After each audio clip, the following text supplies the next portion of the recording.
তুমি তারা ম্যামের কথা শুনবে, শুনবে তো?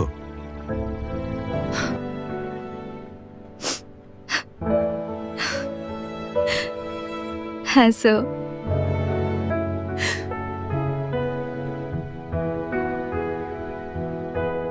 শ্রী, মাথা সোজা রাখো, চোখ সামনে, হাঁটার মধ্যে আত্মবিশ্বাস দেখাতে হবে।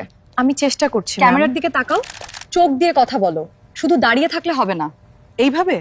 হ্যাঁ, এবার ঠিক হচ্ছে। একদিকে নতুন স্বপ্নের শুরু, অন্যদিকে সম্পর্কের ভিতরে জন্ম নিচ্ছে সন্দেহ আর অহংকার।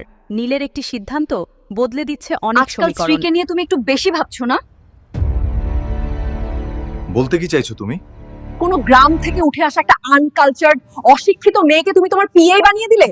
তাহলে আজকাল যে কেউ উড়ে এসে জুড়ে বসবে দেখছি। দেখো, এই ফ্যাশন ডিজাইনিং অফিসের চেয়ারম্যান আমি। আর আমি তোমার হবু স্ত্রী, ভুলে যেও না।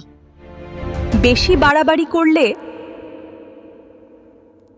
আমার চেয়ে খারাপ কেউ হবে না। স্ত্রীর স্বপ্ন কি পূরণ হবে, নাকি এই সিদ্ধান্তই ডেকে আনবে নতুন বিপর্যয়? জানতে হলে আগামীকাল দেখুন, আর এখনই সাবস্ক্রাইব করুন।